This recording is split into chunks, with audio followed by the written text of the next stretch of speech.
Hello, it's me, Jess. Welcome to my channel. I'm here with another channeled message. This is a specific message. It might resonate with you, it might not.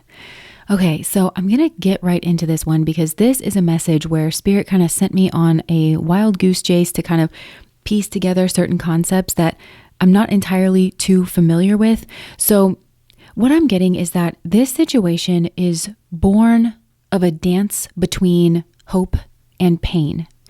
And if you start to examine this situation from that lens, maybe not everywhere, but you'll start to see this energetic signature a lot and in certain significant places, especially if you know how to look, if you know how to identify the true faces of hope and pain. If you know yourself well enough to understand how those energies play out in your own life and which things you kind of gravitate towards.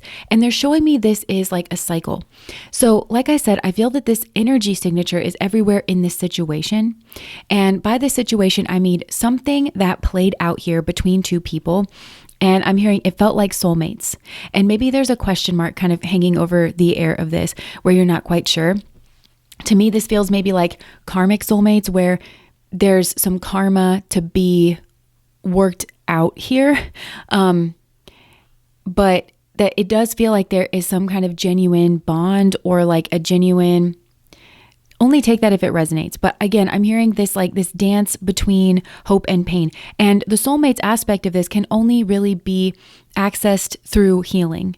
And it feels like that might be a big ask here, which is why I'm not wanting to kind of dwell on it, because I think for a lot of you, the healing move for yourself is maybe to move away from the situation. So take that however it resonates. But like I said, this dance between hope and pain. Now, where this kind of came in is I had this video cross my feed, and I'm not entirely sure what this is from, like maybe some kind of reality show or something, but it was this woman speaking about her relationship, and she was talking about how, you know, it's a love story and that they're soulmates and that she is hope and he is pain. And eventually one day, one of them will win. And it just kind of sparked off this like spiral of philosophical thought in me, because she positioned it like those two things were oppositional, hope and pain. But immediately it kind of seemed to me that hope and pain are of one energy. Hope in a certain sense is born from pain. If it's not born of pain, then maybe it's born of craving. I think there can be a certain kind of hope that is maybe born of neutrality, but I feel like that is the kind of hope of like dharma. It's like a dharmic hope born of self-awareness. Like, okay, I have this kind of solid foundational energy. And I feel like that maybe is a soulmate energy. And maybe for some of you, this situation can get there, but I feel like it's out of alignment. Like it's definitely not there yet. And I think that has to do with conditioning and certain like systemic conditioning, and that both of these people, yourself maybe included, or whoever's involved in this situation, because there also might be more than one person, they're falling back on these kind of coping strategies, or like their indoctrination into a certain culture, a certain worldview, a certain frame that tells them this is the way things are. And if you do this, then you're this kind of person, and the culture will reward you and reinforce that, yes, you are this kind of person. You know, you're a good person.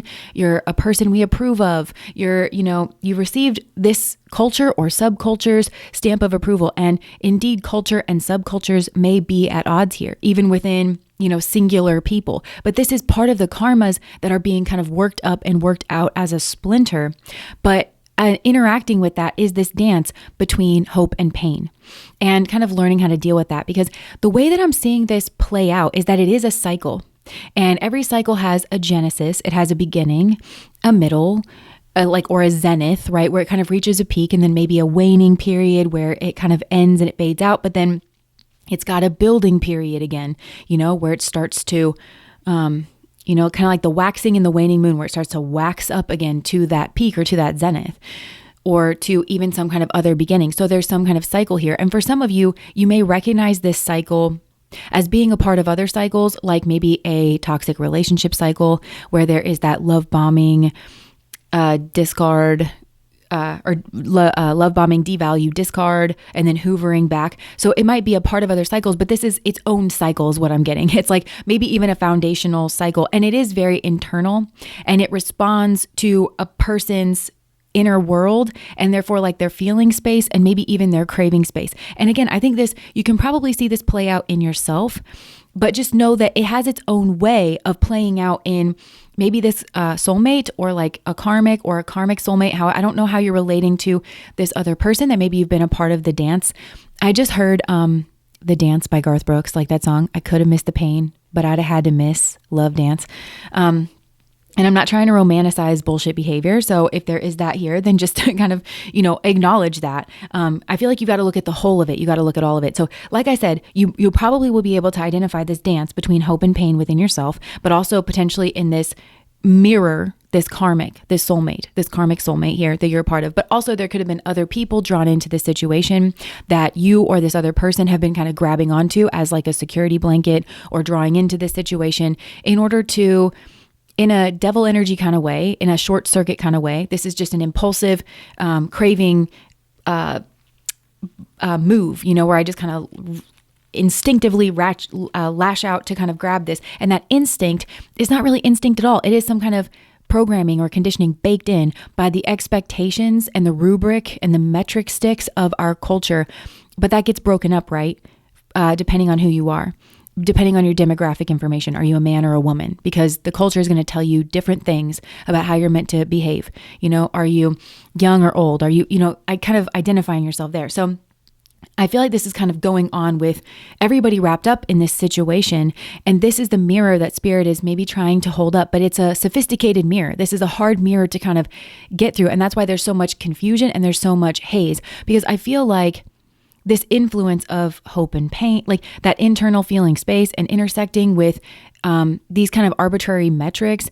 And so it becomes this levy system. Well, I got to reach some kind of equilibrium. So I got to pull this lever or that lever in order to maneuver myself back into an acceptable place according to the culture, because I'm feeling on the inside that I'm kind of off.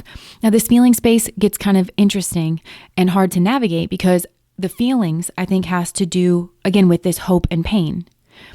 But feelings, as many a therapist has told me, feelings are not facts, but feelings are data. So I think there's a feeling here, a feeling maybe out of balance or confused or inadequate or something that is a trigger for this kind of hope pain cycle. And I do think that it's different for everybody here. And really the only thing that you can do in this situation, what spirit is saying, and I feel like this is meant to help you cut through the confusion, is to focus on yourself and what your own trigger of hope and pain is.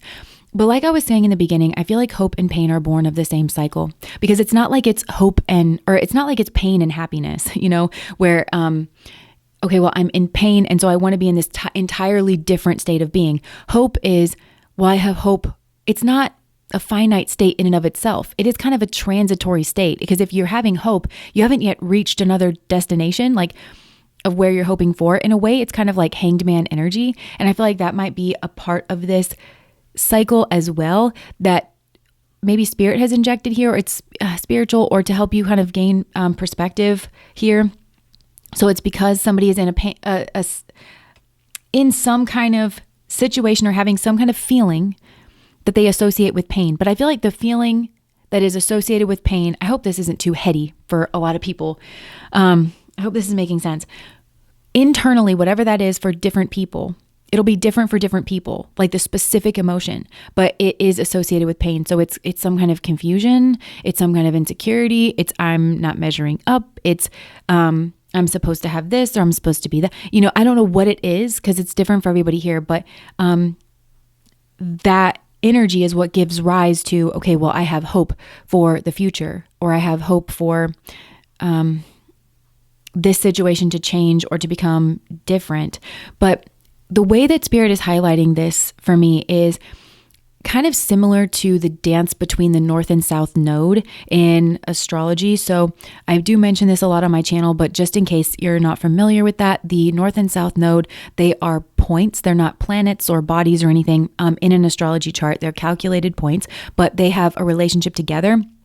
They are always 180 degrees apart. They form a straight line. But as the story goes, the north and south node can be likened to a snake or a dragon, and it is chopped in half. And so this has to do with it's a karmic journey of destiny. And that's what it highlights in your astrology chart. So it's wrong to think that you just go after the north node. The north node is oftentimes our destiny. It's what we feel karmically, dharmically drawn towards, moving towards. But there's a right and a wrong way to do it. And if you just go towards your destiny, it's hollow, it is empty. It becomes very materialistic, it is ungrounded, and it ultimately just kind of fizzles out. But if you come at your north node through your south node is your karmic propensity, it is past lives, it is things that your soul knows to be true. It's a very grounding energy. It's things that your soul knows to be true though. Like the south node is kind of, it's a body without a head, and there's a certain kind of intuition that comes through that. The sage is kind of represented by the south node, or Ketu as it's called in Vedic astrology. So there's a kind of knowing, like a sage-like knowing. I don't know how I know this, but I do know it, and that knowing is whole.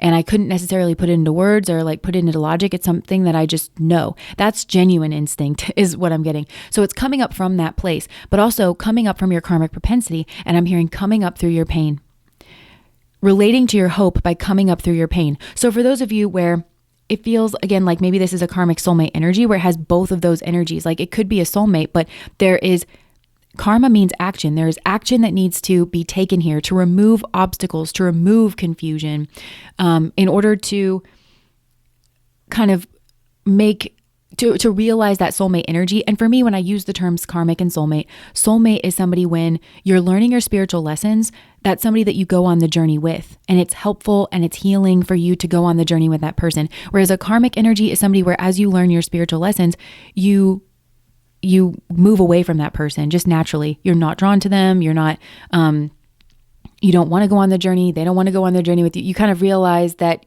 well, actually, like if there has been any draw here, it lessens, and you kind of move away, and you realize what was drawing you to that person was pain, was some kind of attachment to playing out some kind of cycle in your early childhood or something in order to prove yourself or to finally master it. And so it is your classroom, but once you learn with a karmic, then you just kind of move away. So it feels like for some of you, you sense that there is maybe a soulmate flavor here, but it's not just simply there. It's like you would have to work through your karmas, and this person has to work through their karmas. And I think it starts with this, or a good starting place. It could start from a lot of places. Actually, they're saying a good place to start is understanding this dance between hope and pain, because this is maybe something that's driving a lot of false instinct or driving a lot of impulse. I think impulse is a better word and it comes from some kind of cultural training. I'm a man in Western society. I'm supposed to be this and I'm supposed to be that. So when in doubt or when in pain, if I just kind of naturally leap towards restoring my own equilibrium, then that should work out, right? And then it doesn't, because I'm hearing the culture has lied to you in certain ways in order to preserve itself, in order to keep itself alive, in order to keep itself going at the expense of maybe what's best for you, your actual well-being, or yeah. And then I think that's mirrored here on the other side. And because I think whatever is being clung on to is creating these kind of karmic obstacles. It's making it harder to communicate. It's like putting down the teachings of mother culture. And if you've been on my channel for, an extended period of time, you may have heard me talk about this as well, because I've thought a lot about this, like with the ego. Like when you get into spirituality, you hear a lot about the ego, right? And the ego is defined as a lot of different things. There's the psychological definition, there's the spiritual definition, but ego really thinks that it is who you are. It becomes a kind of self-identity, and it's kind of the accumulation of all of your conscious traits. Okay, well, I am this kind of person. And it does that in order to be helpful. So you have a starting place and a sense of self to like kind of navigate the world. It is like kind of a pragmatic thing. And so in order to like have that, you have ego defense mechanisms that protect the ego, that protect the way that you see yourself in the world. And that can be very helpful, especially in the moment where it helps you preserve energy. It helps you navigate through a certain situation with your pride intact, but doing the shadow work is when you're safe and when you can kind of process through certain situations. You have to admit to yourself that you were in denial about something, or you were actually repressing certain feelings or emotions, and that had an effect. but maybe, yeah, you did keep your ego intact or you kept your pride intact, but something else was maybe sacrificed, a trait in yourself or something that you were kind of, drawn to. And I feel like, I don't remember where I was going with that, but I feel like that's in some way a part of what's coming about in this journey is kind of doing that work and letting go of the way that your ego has formed because it's formed in alignment with some kind of culture. Oh, I know what I was saying. The journey, I've thought a lot about it because spiritual teachers a lot of times say we have to overcome our ego. And that's been kind of a struggle with me to kind of understand that, because having that psychological perspective, it's like the ego does kind of serve a function. So to me, it's not so much like killing the ego. I don't think spirituality has the best language for this because it makes you think like, oh, you're supposed to dispose of the ego altogether or kill it, when really it's when you fold in that psychological understanding, well, this is just kind of a part of the way the mind functions and the human being functions, then you're not supposed to bypass it or kill it, because you'll be a broken person without an ego. You're supposed to transcend it.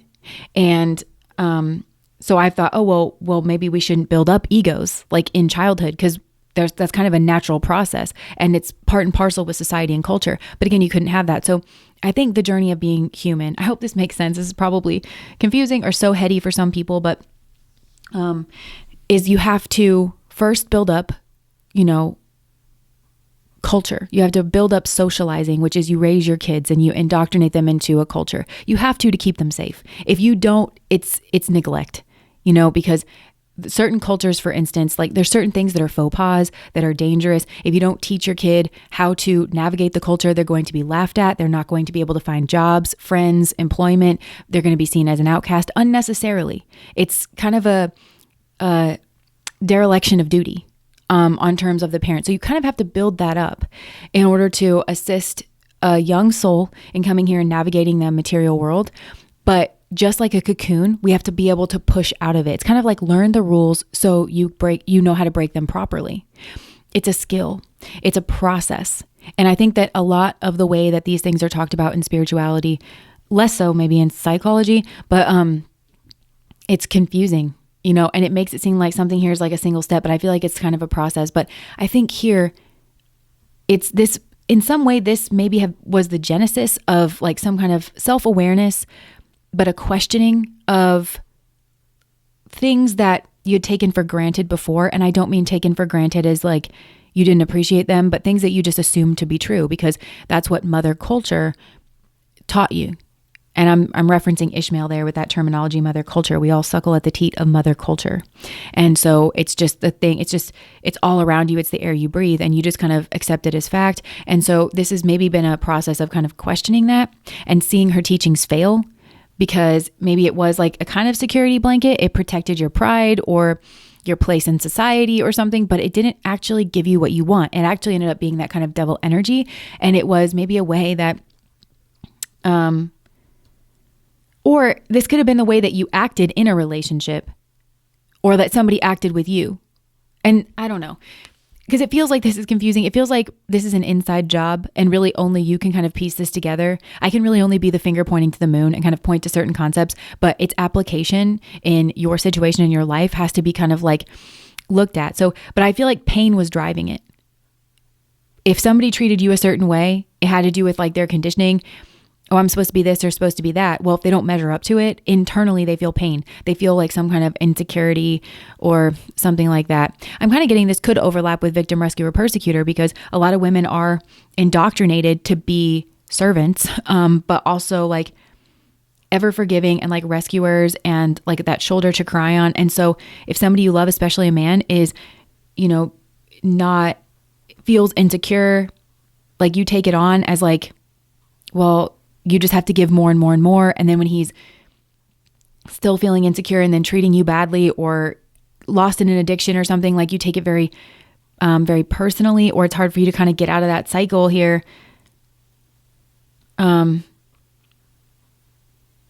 Because that might be a part of her ego, or her identity, or his, could be indoctrinated into that kind of, I'm supposed to be cooperative and I'm supposed to be forever giving and loving and taking care of in this situation, where somebody's cultural programming is I'm supposed to be strong and I'm supposed to be able to stand on my own and I'm supposed to be this and that. So you could have a person here that's feeling very insecure, and so they act out in pain. And this could be like, maybe they have an addiction to anything, it could be to alcohol, it could be to schmegs, it could be to, I don't know, getting a high off of bringing somebody down, because they themselves feel down. But that's where it comes from, is something to do with the metric or the rubric. And so then there becomes some kind of like hope. I don't know, this dance between pain and hope, because I feel like, and the real key here is hope is an escape from pain. In the way that I'm describing it and relating to it, I feel like I'm doing a bad job of describing this, but they're seen as separate.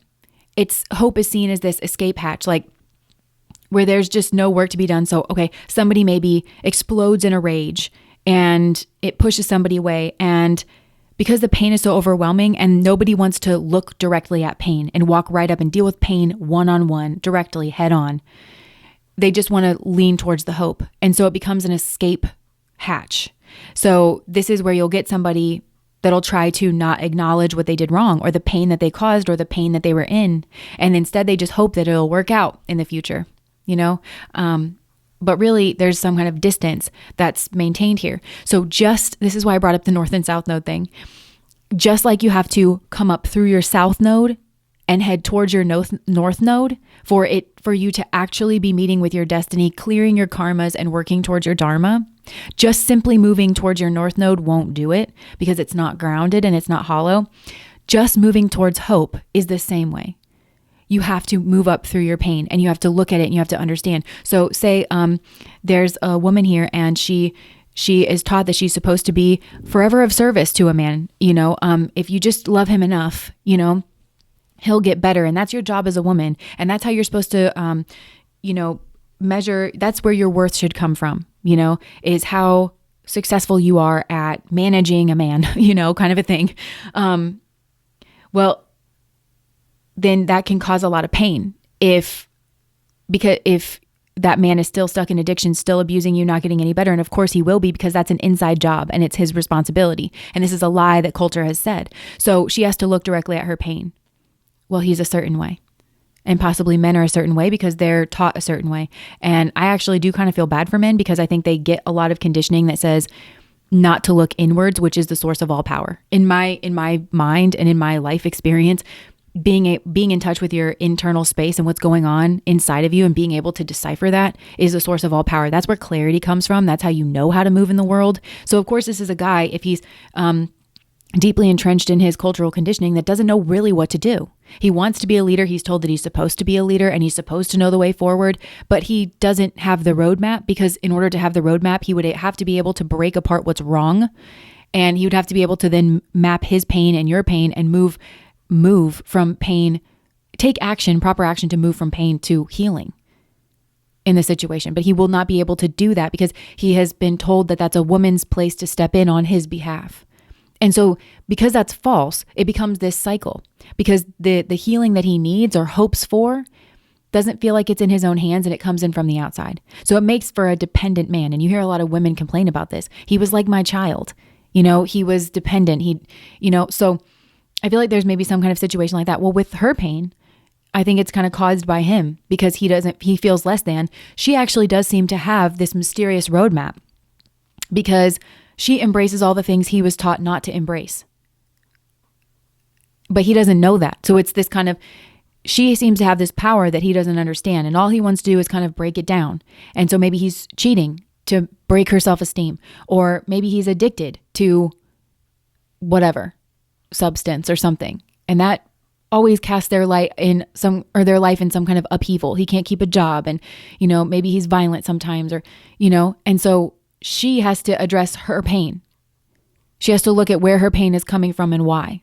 And then and that his actions and his behavior are out of her hands. That she can't forever be a Band-Aid on a bullet wound. It's not going to work. This doesn't work. And so that's why I'm saying there could be some level of like karmic soulmate energy here where it's like, I can sense that there's love, but like you're acting in a way that causes me pain, or like wires are getting crossed here because you have to turn away from mother culture. And you know what's funny? Because what comes out in the readings a lot is this kind of older woman energy that has maybe gotten in the mix. And I've heard myself say in reading so many times, well, maybe this is this person's mother. And I'm saying mother culture over and over and over again. And so even if it's not like a mother proper, it could be mother culture. Again, some kind of conditioning. I just heard operant conditioning. But also like it could be the mother, her indoctrination, even if she's a sweet lady, a nice lady. And I've tried to make that point in readings too. Like I can tell that it's not tied in with sweetness and niceness, or like, because somebody can try to be doing well, but then they're still kind of motivated on this selfish action because we all have to position ourselves in society in order to get the teat from mother culture, in order to have milk and to survive and to be fed and to have jobs and to be liked. We all have to kind of fit a certain mold. But I feel like in this case, it's highlighting that it comes at a cost, and that maybe this culture or society is trying to keep itself alive, but that it's at the expense of humans, like actual what you for yourself feel that you want to do. And so it's about kind of challenging this. And I know this is a lot. If you're still listening to this reading, shout out to you. Maybe let me know in the comments, because I know it's been all over the place. But like I said, I don't quite grasp this one, because this is one where spirit has kind of led me on this wild goose chase, and kind of I think even said for me, like, look, these are concepts that maybe I need to look a little bit more into, society, systems, because it is also mysterious. But when we kind of look at things, then it doesn't have to be so mysterious anymore. But yeah, so I feel like there's this intersection of a lot of different variables, which makes this hard, which makes this confusing. And so I feel like you've got two people here who are trying to see the other one. And they're trying to maybe even take the proper actions to bring this thing together. But they're failing miserably because of the lies that they were told, or the assumptions. Maybe that's it. It's like, yeah, well, the lies that they were told, Ishmael is one of my favorite books. And that's kind of, I'm wanting to reread it now, because Ishmael as the spiritual teacher, and Ishmael, by the way, is a gorilla who is like telepathic. It'll make sense if you read the book. But it's kind of a metaphor for nature, like, and again, K2 energy, like that natural instinct, like genuinely natural instinctual energy, which gets scrambled by culture is what I'm hearing. But then culture can kind of, it has its own, it can kind of masquerade as that instinctual energy, that genuine healthy instinct. And so it can cause people to say, oh, well, I don't know that I can trust my instinct, but actually you were trained into some kind of natural rote response. It's just been practiced so much that it's like you almost don't think about it because you don't feel like you have a choice because of what society says is acceptable or not, but you actually do, and your instinct. And maybe you could call this a kind of intuition. This instinct or this intuition is pulling you a different way. And this is the hole where the light is getting in, where it's like you could stick your finger in it, kind of pull it apart, and the light would shine in. It feels something like that. And it feels like that is maybe to do with your life, like your external life and your path and things like that, but also just internally. And maybe it would open stuff up spiritually. So this feels like an important starting place. Even though there's been a lot of pain here and a lot of confusion, because it does seem like there's so much confusion here. Who are you to me? Are you a karmic? Are you a soulmate? And I think the answer is they're both somehow, and it's kind of their choice in a way, of how they're going to treat you and everything. So but actions are not, they kind of don't stand on their own is what I'm getting from this. They can be kind of trained into us, and we have to overcome our own programming. And that is a process of becoming real. That's a process of becoming authentic and reintegrating with the earth, rewilding ourselves. So I hope that made sense. The dance between hope and pain. Because again, it's cycles upon cycles upon cycles. So internally there's a dance between hope and pain. And it's meant to be a cycle, right? Like there's a zenith, but I'm also getting like hope and pain. I'm seeing like a teeter-totter, and somebody running back and forth. And I feel like that's kind of what's going on. So maybe this is like an off-on situation. And when it's on, it's like, well, there's some kind of hope here, but then the same patterns of conditioning play out here. And so you've got to get to the root of that. And that's why you're so confused. That's why something here feels like, I think it's love. I think it's a soulmate connection, and I have so much hope for this. But then I get involved with it and I just get so hurt. And it's because it's trying to point you towards your pain directly, and not to deal with pain via an intermediary called hope. And that's actually the way that you get to the promised land. Whatever you're hoping for is a different thing. It's not hope. When it comes, it won't be hope.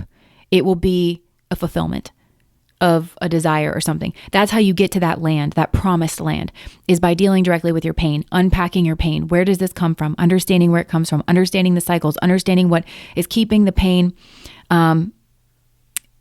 what triggers the pain, and being able to deal with that and understanding other people's pain. And by the way, that's how we clear karmas is, I really do think that trying to understand why another person acts the way that they do is such, it's almost the height of love. And it is maybe half the battle towards forgiveness, because then you can empathize with them on a human level, even though it doesn't make it right, whatever somebody did. You can understand where it comes from. And so I feel like there's drivers here of pain. Even if you're motivated to avoid pain, pain is still the driver. Even if you're like, well, I didn't experience pain because I was trying to avoid it. And that's that kind of ego defense mechanism. So I was in denial. I repressed certain things. I believed some kind of comforting lie about somebody here because I'm trying to avoid the pain. I'm trying to numb the pain out instead of looking at something or accepting something here. And it could be, I think, especially for the female here, where it's like just accepting, like, because I think she can maybe see that the masculine is in pain and that it's not who he really is.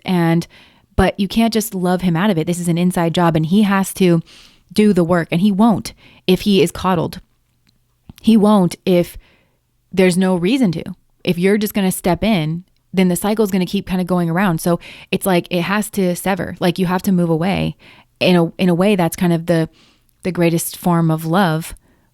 And it's kind of leaving him to sort himself out, you know, where then he has to, I don't know, get acquainted with his pain or something. And like maybe, yeah, you might have to leave him with himself, kind of a thing, because he causes you pain, or I don't know, it feels like there's something here, but it's kind of all born from the same thing, but different.